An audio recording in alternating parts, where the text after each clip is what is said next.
Good morning, everyone. Thank you for joining us in this virtual space today. I'm Alandra Washington, Vice President for Transformation and Organizational Effectiveness at the W.K. Kellogg Foundation, and I am pleased to co-chair this year's conference working group with Deirdre Lind. Thank you, Alandra. I'm Deirdre Lind, President and CEO of the Mayor's Fund for Los Angeles. It's an honor to join you, the working group, and the council in welcoming all of you to this year's conference, which I'm sorry is not right here in Los Angeles as we had originally intended. But fortunately, our program today includes many speakers from Los Angeles and the state of California. This year's theme is Seeking Common Ground, Raising the Bar, Advancing Equity.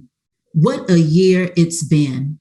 We know what you've been through, what it's like to lead a philanthropic organization during a pandemic, the likes of which we haven't seen in over 100 years.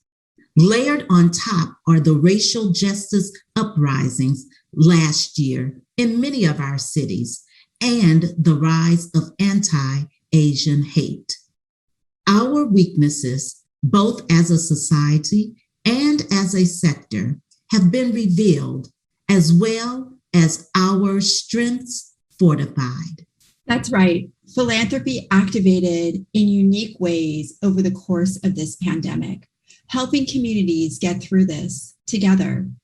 With a focused lens on racial and gender equity, philanthropy didn't just step in. We became a backbone of support with our grantees due to the scale and speed of the crisis. There's never been a more important moment for philanthropy to step up and activate. We could give 1,000 examples. And here are just a few of those remarkable examples of game-changing efforts within our sector this year, as we've worked together to figure out how to get resources to communities.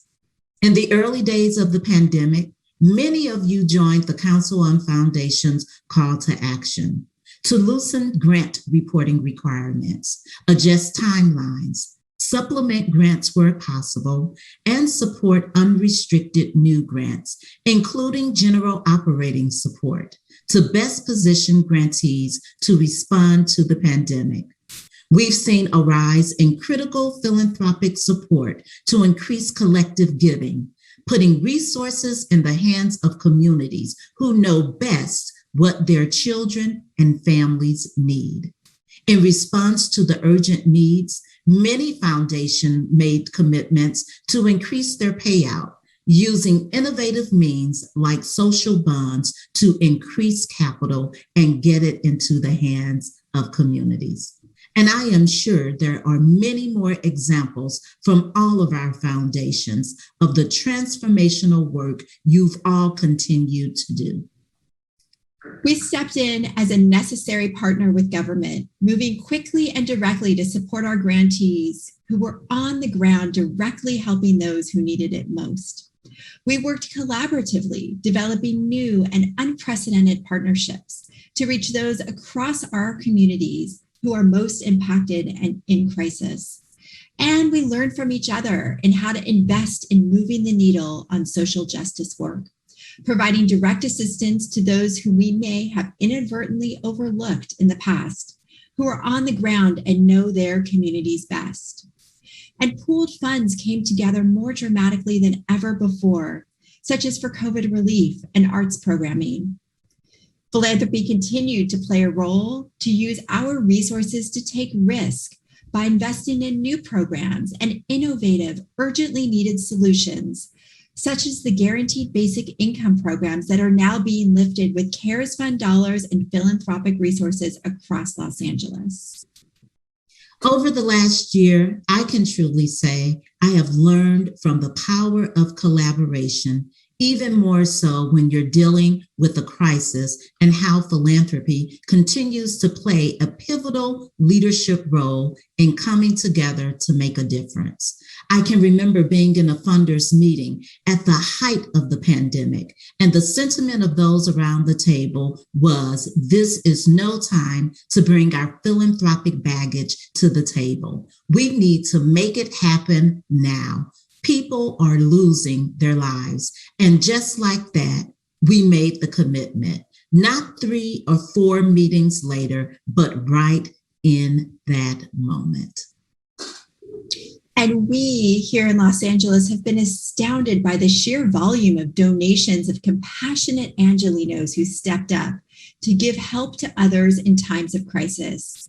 More than 12,000 donors responded to our call of helping others, allowing us to immediately provide more shelter for domestic violence survivors and their families, meals to homebound seniors, childcare for frontline workers, and so much more. And let's not forget what this year has meant for many of us to work fully virtually. Just the sheer number of Zoom meetings and some of the snafus that have happened. Many may remember the lawyer whose face was stuck on the cat filter as he went before the judge via Zoom. And I am sure some of us may have our own stories to share. This virtual space has also provided all of us an opportunity to sharpen our leadership skills as we relied on our teams to deliver in this unprecedented moment. I know all of us have had to remind ourselves and our team members the importance of taking care of oneself just as much as we are committed to helping our communities. Deirdre and I welcome you today on behalf of our working group, who worked across countless hours to help deliver on the agenda that you see over the next few days. Our working group included philanthropic leaders representing diverse perspectives across the industry, coming from small, large, urban, and issue-focused philanthropic institutions. The full list of working group members can be found on the conference website. Thank you to each of our dedicated working group members who built a conference agenda that is truly centered upon trust and equity as the cornerstone of our work to build a philanthropic sector that is based in strong partnerships and effective high integrity. And a quick thank you to the incredible staff at the Council on Foundations, including both Kathleen Enright and Melanie Freeman. Melanie, whose leadership, perseverance, and tireless hours went into getting all of us to this moment today.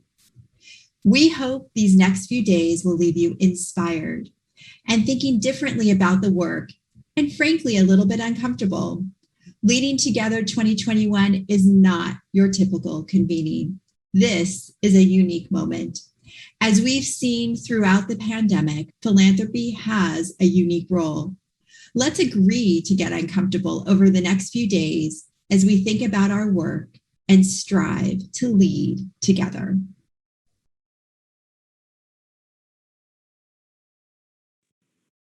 And now we have a special message from Mayor Eric Garcetti, Los Angeles. Thank you all for coming together for this powerful convening of philanthropic impact. Looking over the agenda and seeing good friends of mine like Raul Anaya, Kathleen Kelly-Janis, Miguel Santana, and April Verrett on your speaker lineup shows me this will be truly a worthwhile series of discussions and panels and learning moments for us all. So let me thank the Council's President and CEO, Kathleen Enright, for bringing us together, and a special thank you to my friend Peter Laharn, the Vice Chair of your board and one who carries such a strong and impactful voice of philanthropy right here in the City of Angels. And let me also thank Deirdre Lind, who's the President and CEO of the Mayor's Fund for Los Angeles, who has led philanthropic partnerships with this city. And I'm so glad that she could share her experience with you as the co-chair of this convening. And I can't think of a moment in my lifetime when your work was more crucial than it is right now. Friends and constituents have asked me, what's it like to be behind the scenes during this inflection point in our city's history? What are you really doing? What's actually happening? How does it feel to figure out how to move forward amid an economic downturn and a reckoning with racial injustice? Well, the truth is, it's not always clear. It can be overwhelming. And this year, I've felt what so many of us have, the pain of sharing with my daughter that we've lost someone we love to COVID-19, the anxiety of wondering how we will get through it all. But I know together we feel this moment and that the weight of history is pressing us to do away with injustice. As the leader of a great global city, I also carry the hopes and the fears of 4 million souls. It's why we became the first big city in America to shut down bars and restaurants, the first to implement a stay-at-home order, and the first to mandate masks.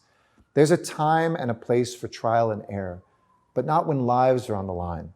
Acting fast and acting first has remained a touchstone in our pandemic response and a lesson I've learned this year. More often than not, the speed has been possible because of the generosity of donors, large and small. Our partnership with nonprofit Mayor's Fund for Los Angeles, which was created at the beginning of my administration to fill in the gaps and to support city initiatives and to prepare for emergencies that we might have predicted and couldn't have seen, allowed us to work faster and create partnerships and drive innovation at a time when we couldn't afford to move at the usual City Hall pace, when bureaucracy could be overwhelming. Almost overnight, because of our safer at home orders, thousands of vulnerable senior citizens were isolated in their homes, cut off from food, family, and friends. Prior to the pandemic, our Department of Aging delivered about 12,000 meals a week to LA seniors. In days, the demand grew to 120,000 meals per week. But with private funds and private partnerships, thanks to the Mayor's Fund, we were able to ramp up and deliver our meal capacity in real time and turn it over to federal funding once those funds arrived, put taxi cab drivers back to work, restaurateurs and restaurant workers. This is exactly why Mayor's Funds are necessary tools for cities in times of crisis and every day. Our seniors couldn't wait for a check to arrive from Washington. They could not wait for government to procure refrigerated trucks, sanitary kitchens, qualified drivers, and the other infrastructure necessary to meet a demand that increased by 1,000% almost overnight. A similar story played out as the pandemic caused an uptick in violence and limited shelter access. Childcare was also an urgent need. With schools and daycare closed, essential hospital workers needed safe places for their kids if they were to show up for their hospital shifts to save our lives. Direct financial assistance for individuals and safe shelter for survivors of domestic violence and their families, relief for small businesses, these things all were necessary. PPE for vulnerable populations. All of this and more was delivered at crisis speed because of our public-private partnership with the Mayor's Fund, our city's philanthropic community, and the generosity of individual Angelino donors. All in all, more than $70 million has passed through the Mayor's Fund's COVID-19 relief efforts to support critical services for 255,000 Angelinos and their households and counting. Speed, innovation, collaboration. These were the essential ingredients of our COVID response. And when we couldn't rely on old ways, we created new ones. And we've brought that approach to a host of issues, helping struggling renters to stay in their homes, ensuring that immigrant families could get assistance even when written out of federal aid, bringing thousands of unhoused neighbors indoors in unprecedented numbers. Partnerships allow us to take important risks, and in the harrowing first days of COVID-19, they gave us the tools and the inspiration to save lives. Our greatest challenges are shared, whether a deadly virus, climate change, or homelessness. Our biggest crises are too big for any of us to handle on our own. So collaboration is more than a buzzword. It's a necessity. And here in the City of Angels, in Los Angeles, we can count lives saved as a direct result of our partnerships. Programs started and tested with private funds and ultimately scaled up by local and federal government. My power as a mayor is so much more than what's written out in our city charter: to convene, to connect, and to collaborate. Because the people we serve, whether they're clients or constituents, they couldn't care less what your title is. They just want their problem to be solved, their need to be addressed, and our job is to find a way to solve it and convey what it means in all of our lives. That's the job of any leader, to help people see beyond the moment and give them a portal to the possibility of a better future and give them the tools where they are empowered to do something. From the halls of government to the realm of philanthropy, this is the task, my friends, of our time. And I'm so grateful for all you're doing to lead us towards that better world. And I look forward to our continued partnership. I'm a lifelong Angelino, and I always will be. So on behalf of 4 million grateful Angelinos and 10 million in our county, thank you for the lives you've saved, the lives you've changed, and for the better road we will build together in the days ahead. Please welcome Kathleen Enright, President and Chief Executive Officer for the Continental Foundations. Hello, I'm Kathleen Enright, the President and CEO of the Council on Foundations. And on behalf of the Council's board and staff, welcome to Leading Together 2021. We are excited to welcome so many of our members and colleagues from across the philanthropic sector. As you know, this is not the typical year, and we've designed this virtual conference so that it will not be the typical Zoom. We're so proud to present this exciting lineup of speakers and virtual activities. I hope you'll be able to join not only for the main sessions and the concurrent ones, but the wellness breaks and the other special experiences. Make sure you don't miss the special appearances by Cory Booker, Paul Ryan, Mayor Garcetti, and speeches and talks by Wes Moore, Tanya Allen, Moki Makora, and much, much more.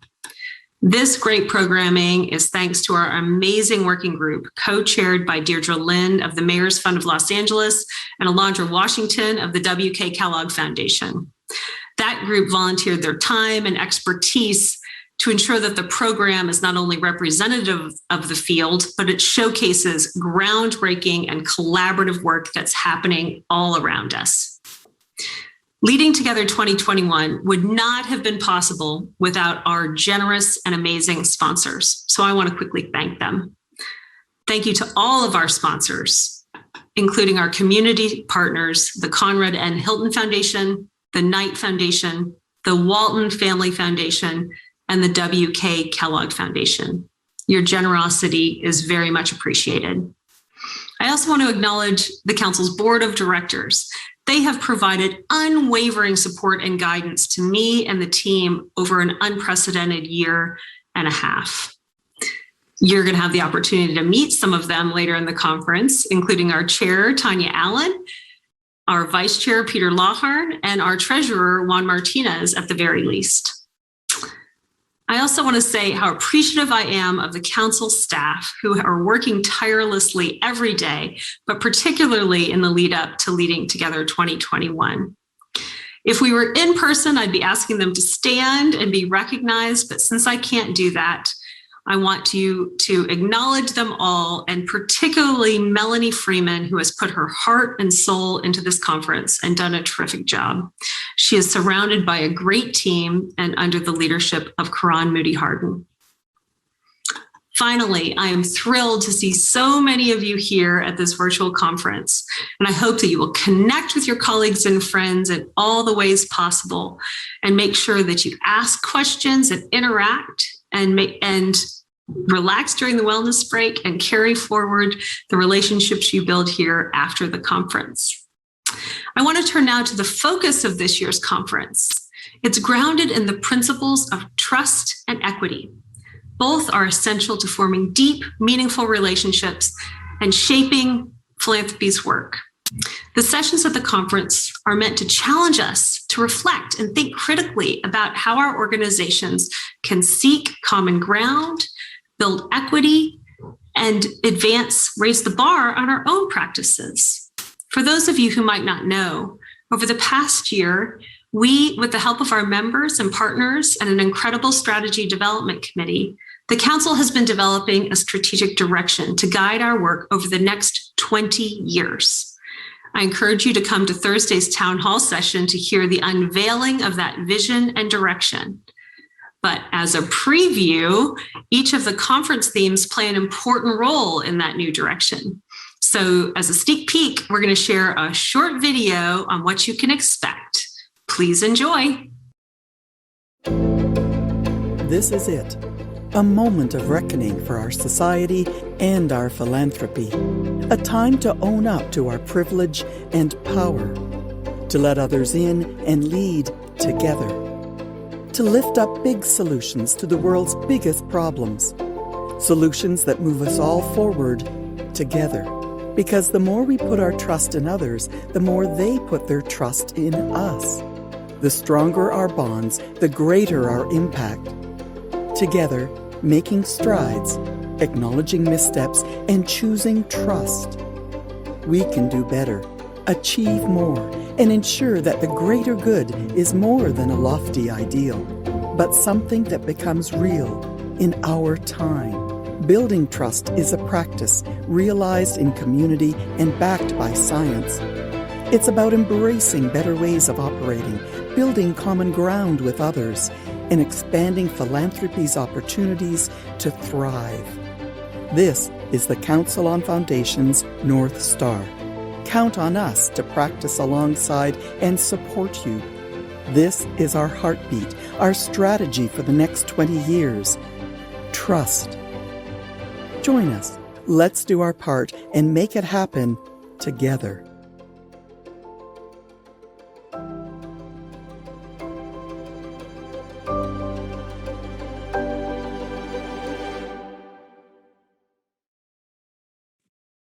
Please welcome Peter Lawhorn, President and CEO, Conrad N. Hilton Foundation.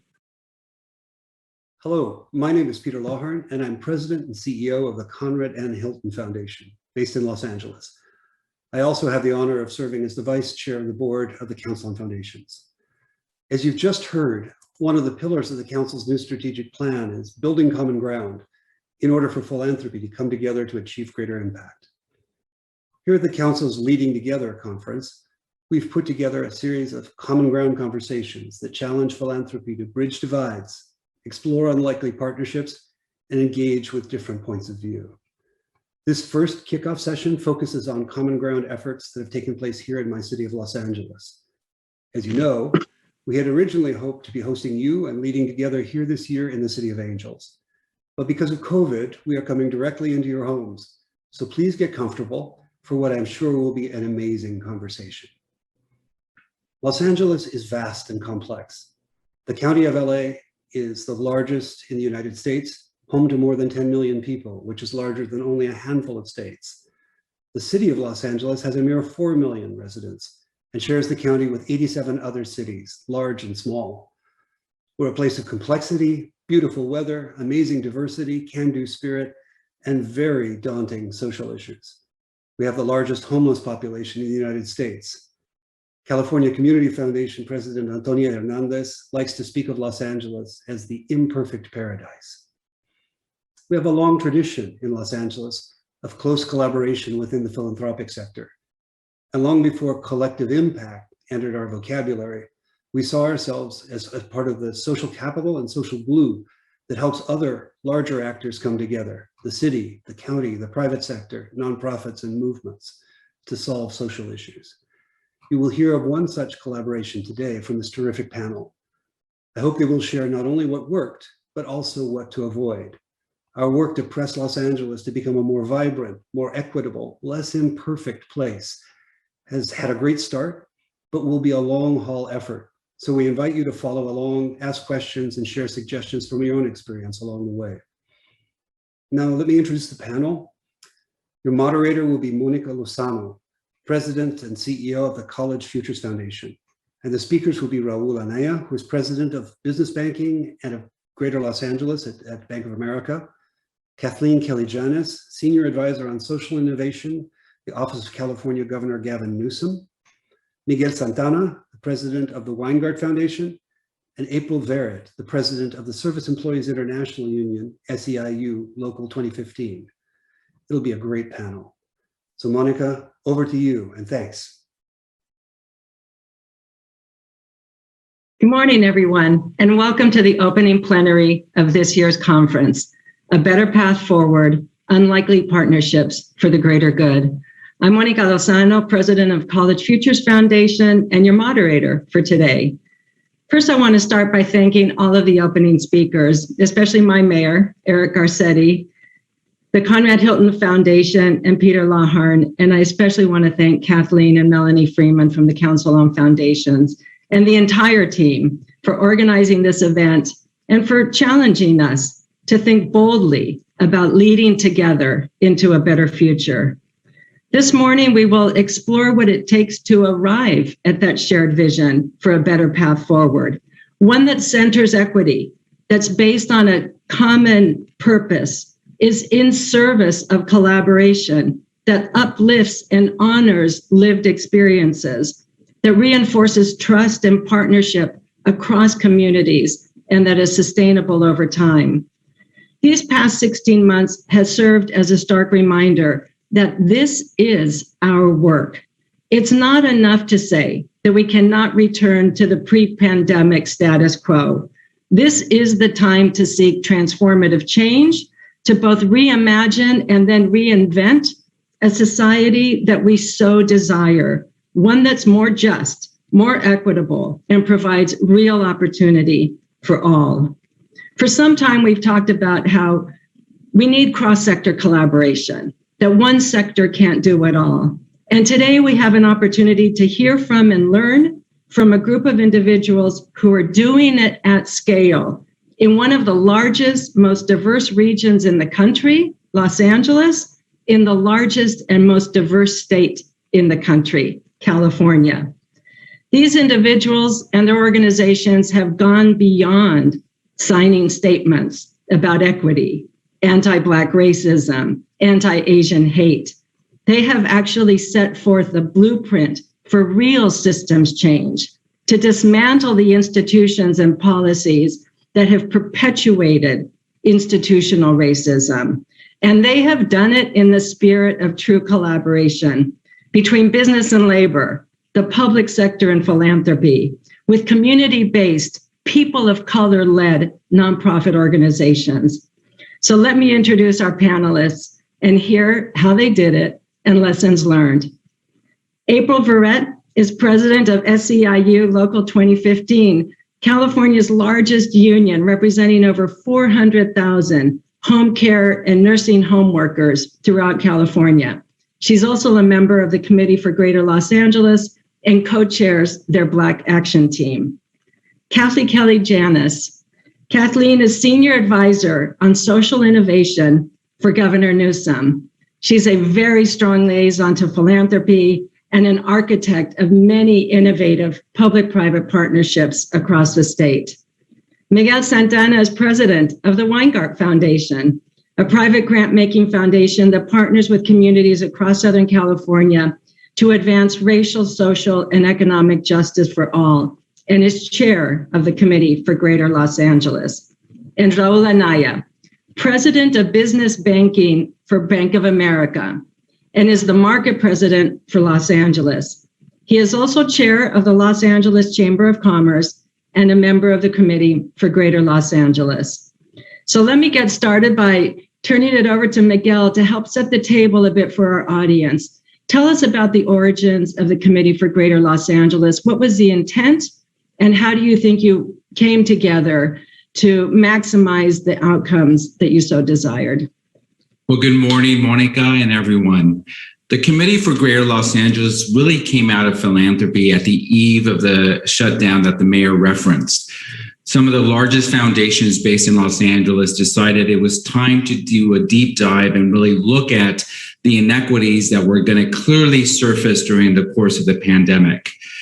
A group of business, labor, community-based organizations, and philanthropic institutions came together to partner with academic institutions at UCLA and USC to do a comprehensive analysis of the inequities that long existed in Los Angeles way before the pandemic.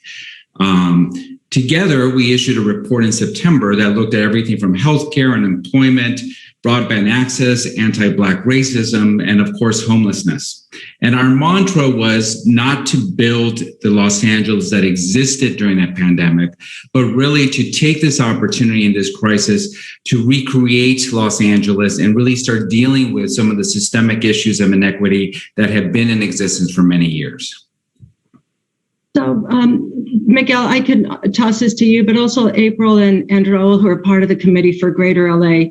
The theme of this conference is seeking common ground and overcoming differences, bridging across communities. We've got a representative from labor, we've got a representative from the business community. Give us an example of maybe one of those challenges and how you were able to actually identify a common agenda that brought you all together.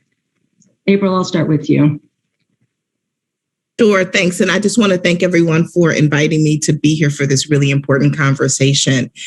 You know, I would just say, Monica, to your question, the Committee for Greater LA wasn't just a deep dive and looking at the city, creating a roadmap for the future, but it really was an opportunity for leaders, I think, like Raul and I, to have a place to go during this pandemic to help us figure out our own leadership, right? What was important to us? How did we want to show up and lead? And it really was a community of leaders who were able to lean on one another. And so I think that that was one of the ways that helped build trust, because we were all vulnerable together in a safe space where we could really share our own life experiences, own and hold others' life experiences, and make real decisions together. And so I just think that being able to be vulnerable as leaders was critically important and a part of the secret sauce that helped make the committee work. Raul? Yeah, and I would totally agree with everything that April said, because we had weekly meetings for a period of time, and we had some really great discussions around the real issues facing Los Angeles.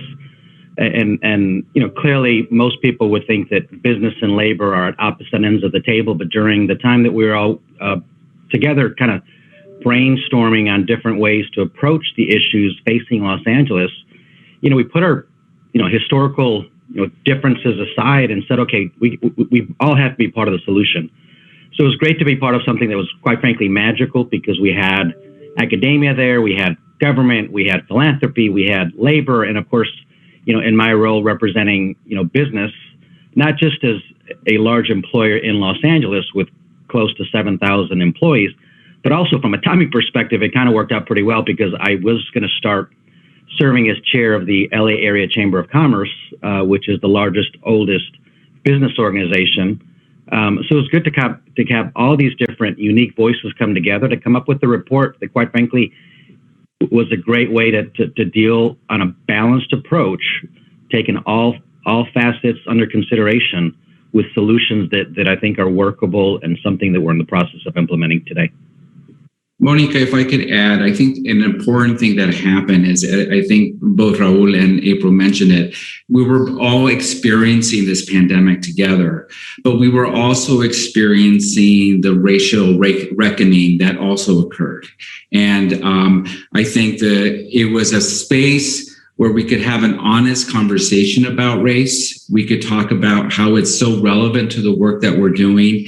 And we were very intentional to place the issue of race and racial inequities and the historical anti-Black racism in Los Angeles at the center of our work, so that it became not just about that moment, but it became the foundation of the future work we're doing.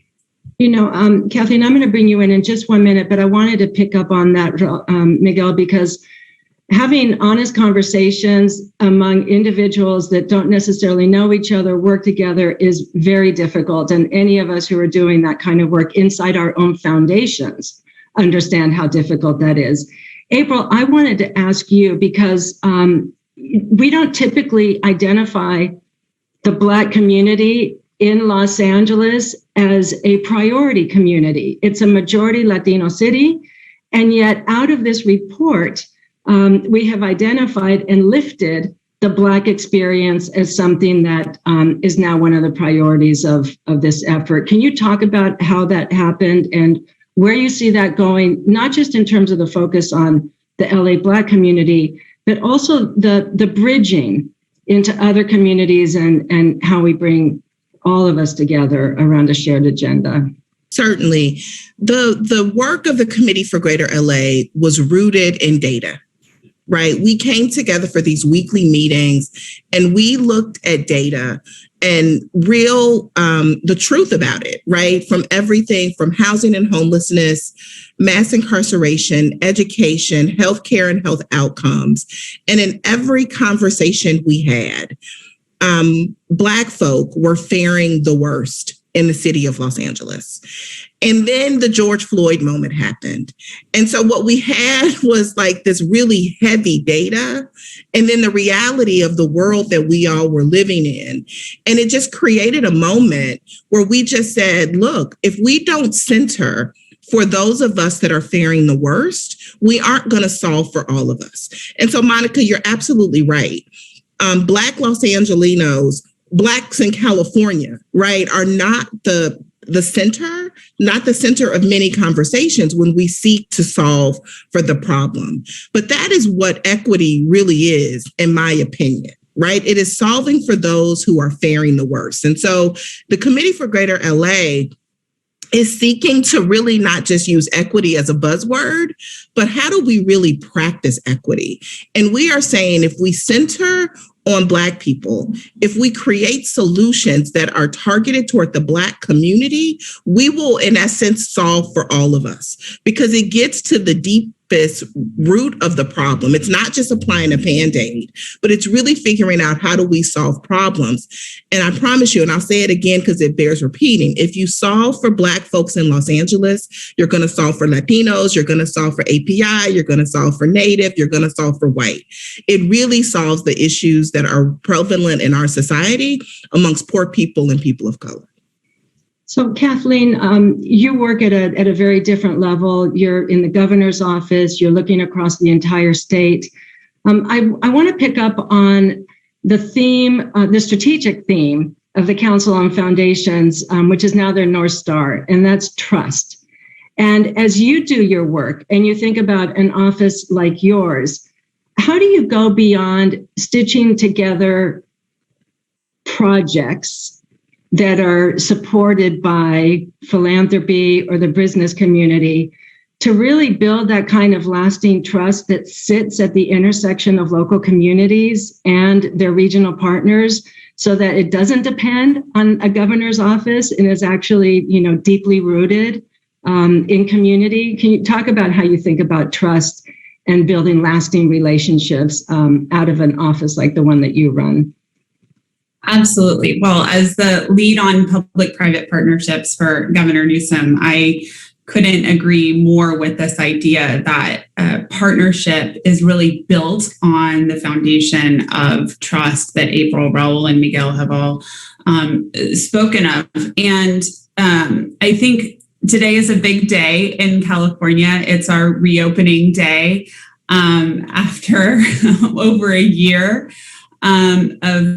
of dealing with this pandemic. And yesterday I was in this meeting with Governor Newsom, and we were talking about how we are over 70% of eligible Californians vaccinated. Every county, every one of our 58 counties, and is either in the yellow and orange tier.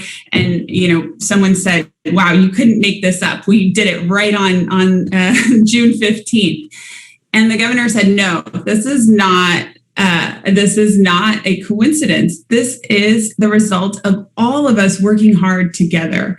And to me, that story doesn't just start with when we shut down the state last year. It starts well before that. And I think the example of census and the work that we did together to build that trust during the 2020 census process was really what laid the foundation for us to be so successful in fighting this pandemic in California. Over $130 million invested from the state of California, an additional $30 million from philanthropy. But really what was so impressive about the census process was the ways in which we were all meeting regularly and building those bonds and creating connections at the local level. And as well as through state partnerships with labor, with business, to reach the most vulnerable communities, so that when it came to actually vaccinating those communities, it wasn't just about counting the hardest to reach Californians. It was about keeping people safe from COVID. And so some of those very same relationships were leveraged in terms of community-based organizations and many of the committees that were actually working together to count Californians for census were actually transitioned to support our vaccine outreach efforts. So I think as we think about the next phase of our recovery effort, we're going to be stronger because we have built this trusting network of relationships in the state so that we can leverage these community-based approaches, not just for census, not just for vaccination efforts, but also for addressing homelessness and supporting the economic recovery and jobs. And I think we feel very excited about the future because of it. Miguel, I want to ask you about lived experience and having that voice inform the work. And so we've talked a lot about, being in community and supporting local community organizations. Talk about how you actually brought that into the process of the Committee for Greater Los Angeles, and what difference do you think it made? So it made a huge difference. As both Raul and April stated, we actually met every Friday for 90 minutes. And each member of the committee partnered with our academic institutions to talk about specific issues that we're focusing on. Raul took the lead on the economy. We were seeing the unemployment numbers. He was in the middle of dealing with the PPP program, so he was able to give real data on that experience. And an example, throughout each one of those sessions, we made sure not only to have an academic to provide the data that was so critical, but partnering at the same table was someone with lived experience. So when we had the conversation about youth, we actually had young people in the room to share their own experience, how they were dealing with, limited access to Wi-Fi, the way COVID was impacting their families, how it's impacting their future and their dreams. And so it was woven into each one of those sessions.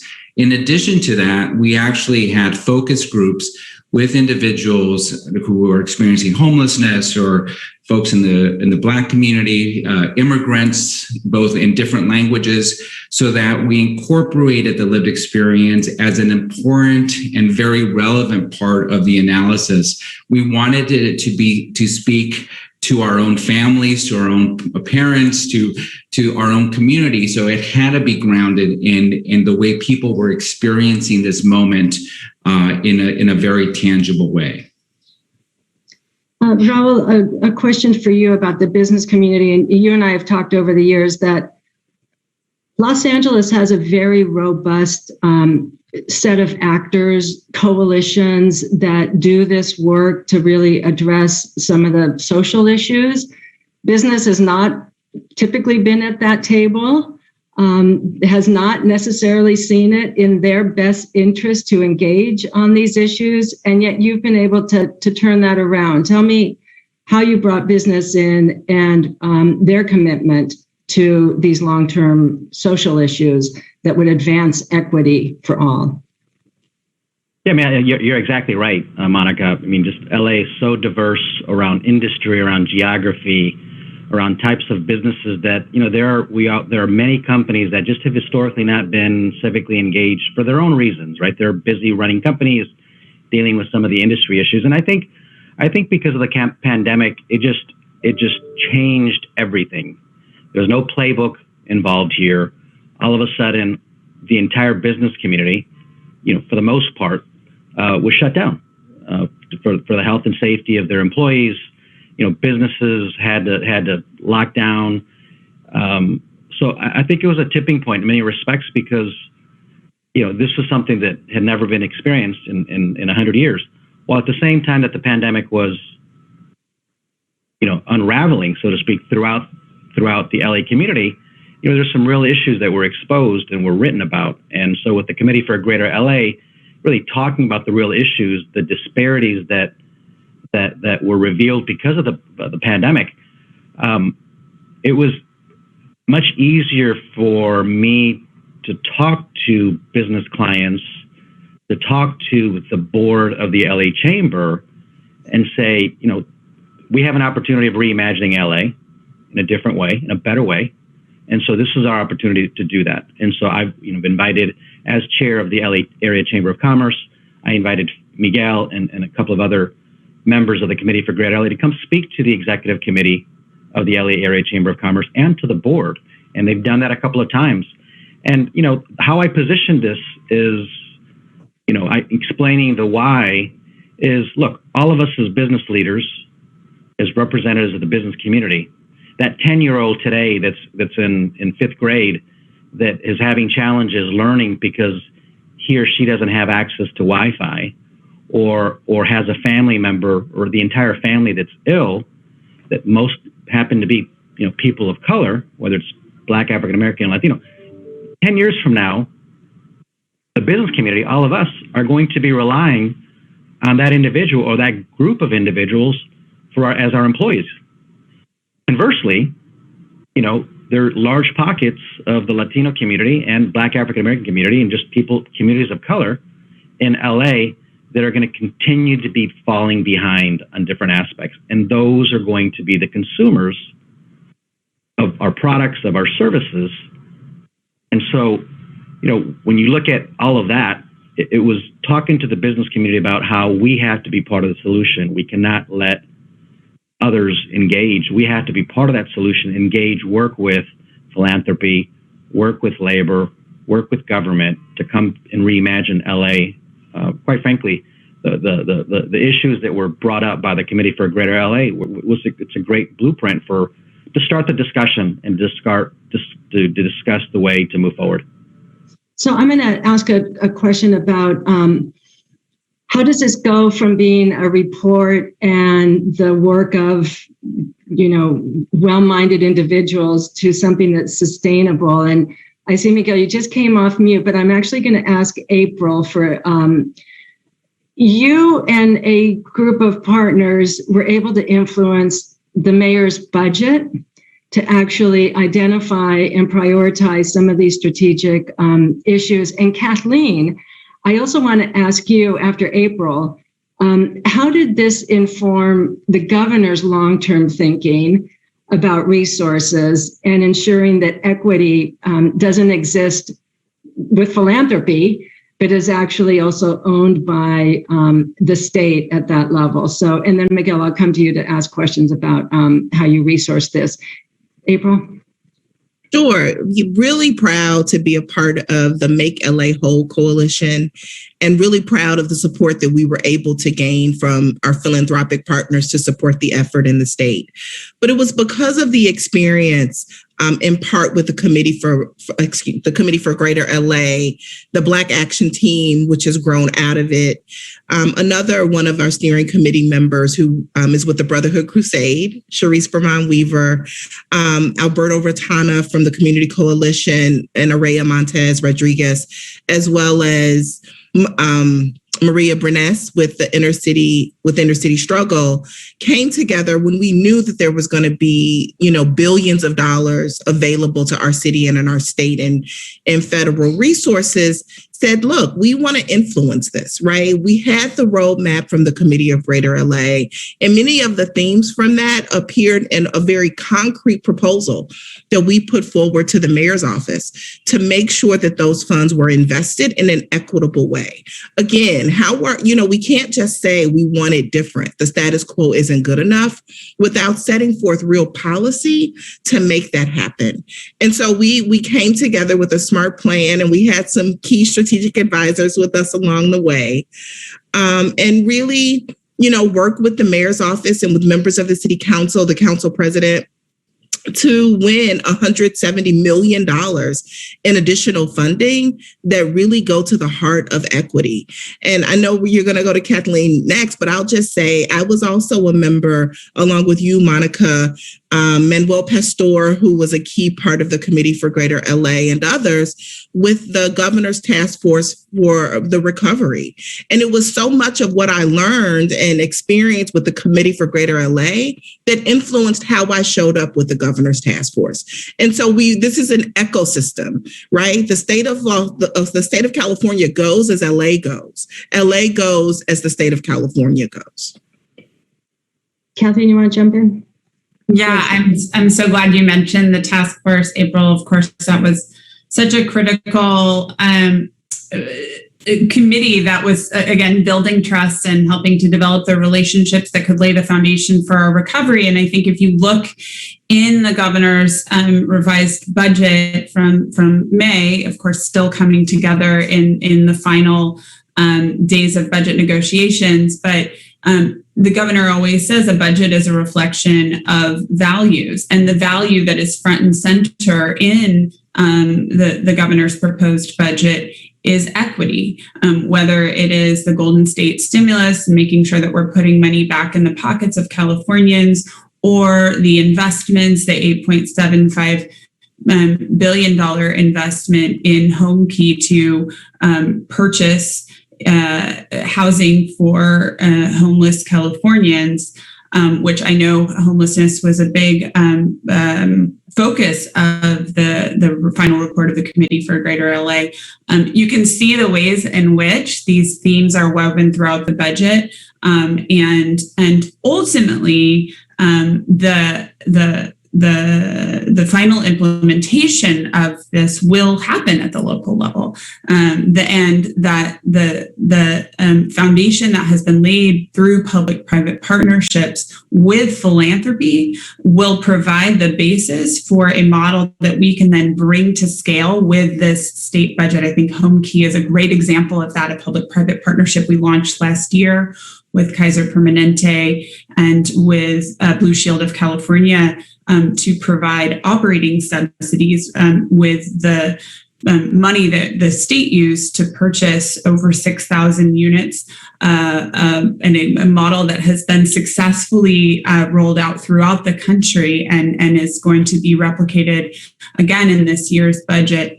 But ultimately, the local leaders will be in charge of making sure that that program is successful and making sure that equity is in the center, not just in the policy decisions, but in the actual implementation of that policy at the local level. Thank you. I've got some questions from the audience that are in the chat, and I would encourage everybody to continue submitting your questions. The first one is around the role of funding the police and the issue of public safety, and how do those come together in a way that continues to generate trust across sectors, whether it's unions or business or government or communities. Anybody want to take the question of funding the police and the role of public safety? I'll jump in. I think what the committee really focused on was on the systemic issues that sometimes get lost in the conversation about defunding the police.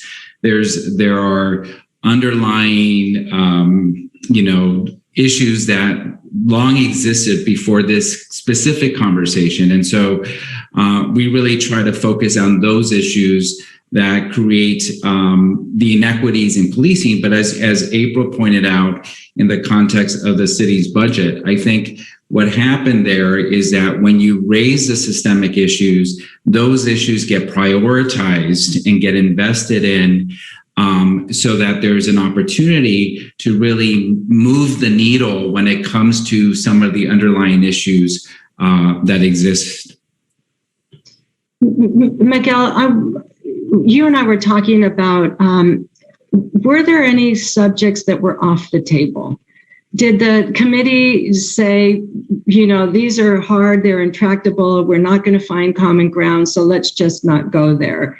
And you said that the committee actually took a different approach. And I see April also nodding. Maybe you could talk about how you actually work through that to arrive at a sense of common purpose. Police funding is a perfect example of where people can be in very different places. So it was a very broad conversation. There was nothing that was said that was taboo. In fact, if it felt taboo, we actually leaned in and we intentionally had the conversation. And I remember the specific moment that we were intentional about focusing on race and talking about the anti-Black racism. It was an intervention from April and others on the committee who came and said, we have to focus on this moment. We can't talk about it sort of on the periphery. We have to dedicate time to actually have this conversation. And the committee responded and said, absolutely, we need to be intentional about it. When there was a consensus that data and analysis was going to be at the foundation, then it became a lot easier to have a conversation because you can't dispute the facts. Concurrent to all of that, we were witnessing what was happening in real time. So we saw how the Black and Latino community were being disproportionately impacted by COVID-19. We knew that our work had real life and death implications. And so we actually started talking about those issues way in advance of even releasing our report. When it was thought of being a disease that was going to impact predominantly the white, more affluent community, there were projections that said, no, it's actually going to be the opposite. So we were very specific to lean into those hard conversations and didn't shy away from it at all. So Monica, if I could just add, I think whether you're talking about funding, for public safety, for the carceral system, for schools, for broadband, I think that we are in a moment where we seek to have government be solution oriented and be problem solvers, right? And I think that we just have to have a lens through which we look at how government uses our precious resources. And we are calling for government not to do harm, right? And I just think that we tend to rush toward this debate about funding or defunding the police. And I think that it is a greater question than that, of what are we calling government and public funding to do in this moment. And so I don't want to get wrapped up in the fund or defund, but how is every single dollar and cent of public resource being used to promote equity, to keep people safe, to help people thrive? And I think that's the question of the moment. Kathleen, did you want to say anything about that? The role of government to be problem solvers? Well, I agree that it is, the system is not working, and the lens through which I view my work in partnership with Philanthropy is we need to figure out new ways of addressing these problems in society. And that is at the core of public-private partnership, is how do we leverage partnership to test out new ways of doing things so that we can then in government bring those good ideas to scale. And we've mentioned a couple of times the digital divide. When we went into the stay-at-home order last year, we were facing a situation where 1 in 5 California students did not have the devices that they needed in order to do distance learning when the entire state was doing distance learning. And so we worked with Philanthropy to help purchase devices. We purchased thousands and thousands of devices in partnership with businesses, with T-Mobile, which contributed hotspots for internet connection. And then seeing that it was working, that we were actually getting devices into the hands of students, Governor Newsom invested $5.3 billion in distance learning for going into the fall semester. And so that philanthropic partnership was critical to ultimately getting us very far along in terms of bridging that digital divide, not only for students, but for all their families who can benefit from those devices being in those homes. And I think is a great example of where innovation and partnership can actually lead to more systemic and broad change. Raul, I wanted to ask you, picking up on the point April made about government being part of the solution. And seems to me that business has also turned a corner as a result of this pandemic, the racial reckoning, the identification of, the inequities that are structural. and have committed themselves, at least publicly, just like philanthropy, signing statements, saying we believe in anti-Black racism, deploying resources. Talk to me about that pivot. How sustainable? Is it real? How do we make sure we hold the private sector accountable to their role in problem solving around these issues? Yeah, it's a great question, and I remember a meeting that we had at the board of the LA Area Chamber of Commerce when we specifically talked about race and issues that the business community as a whole has to really step up. And it was fascinating to see how many businesses just started talking about what they were going to be doing with their employees, what they were going to be doing around their own philanthropic dollars. Initially, it was some of the larger companies like Bank of America and Microsoft and some other large companies that have always been investors around equity and diversity and inclusion initiatives. But then the conversation just continued to blossom to other companies, other participants that were at that meeting.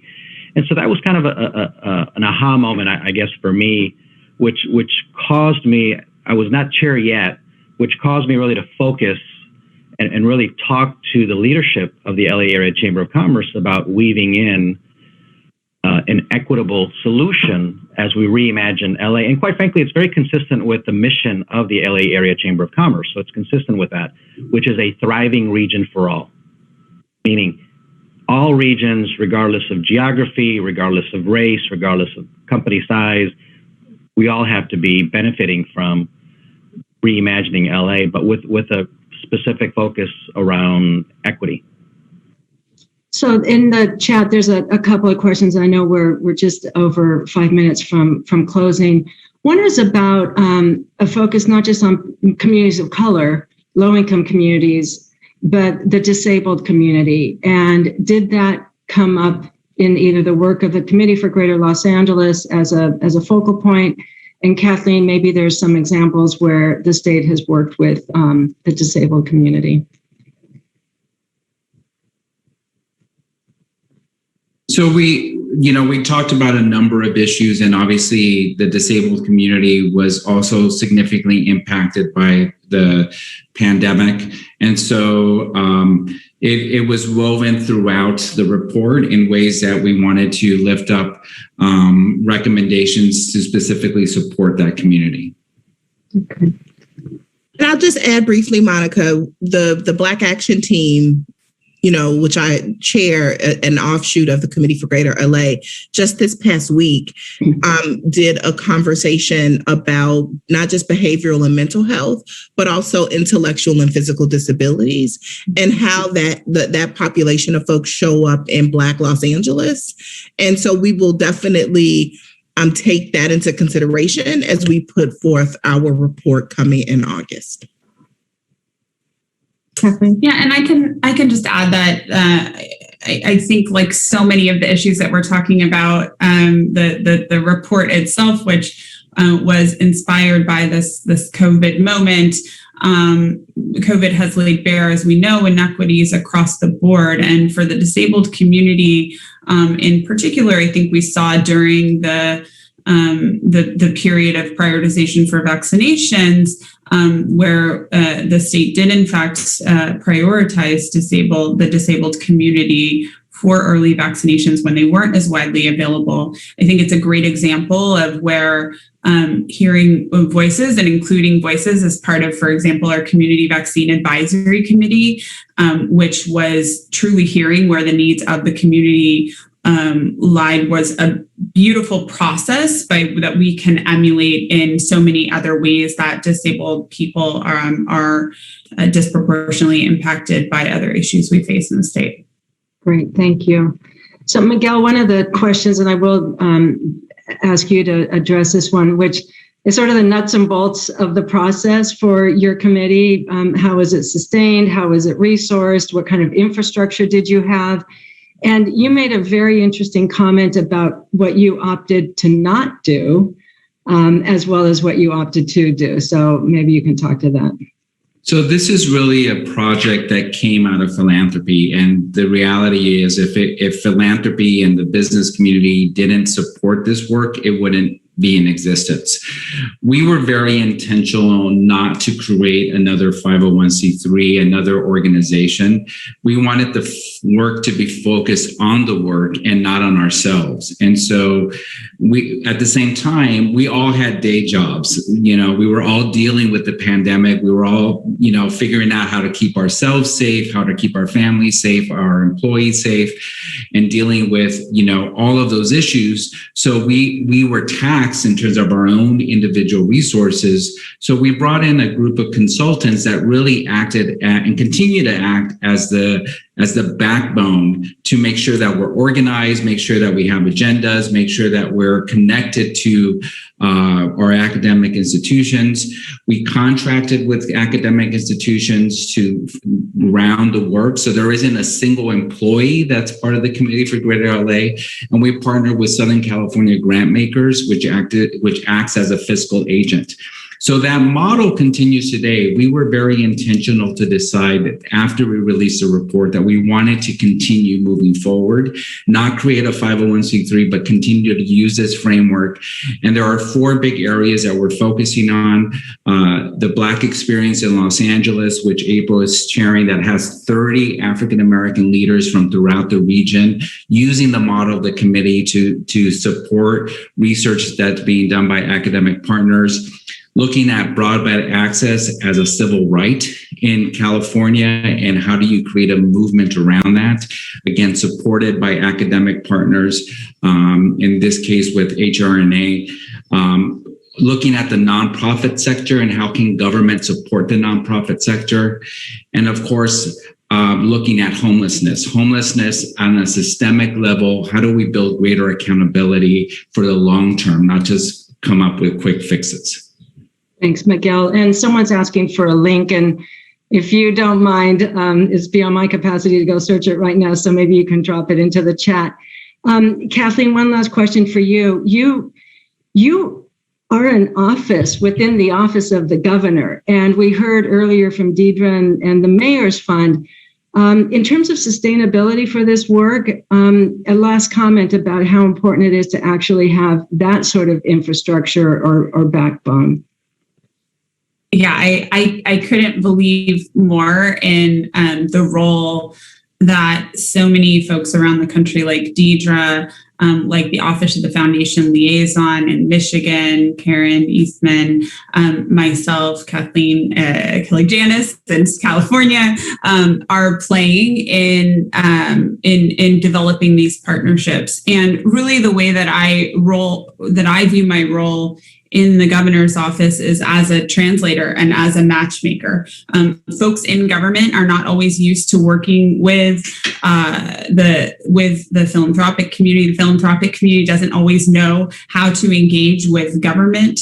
And so having these intentional roles in government that can help build those bridges are really critical. And it's like building a muscle. I think every partnership that we develop, we get a little bit better in how we do it. And I think that the philanthropic sector gets a little bit more strategic about how they work with government and vice versa. So I think this is just the beginning of a much longer trend. Great, thank you. Well, we're at time, and I'm going to paraphrase April, which I should never do. But I remember when we were talking, and this should not be the flavor of the month. We shouldn't just say, we care about equity, Black Lives Matter, celebrate Pride. This is hard work. It is our work. That's what we commit to as individuals that are in the philanthropic sector. And so let's make it real. Let's identify ways to create sustaining partnerships that are built on trust and collaboration and are cross-sectoral. It's the only way to get this work done. So thank you all, panel. It was a great conversation. Appreciate it.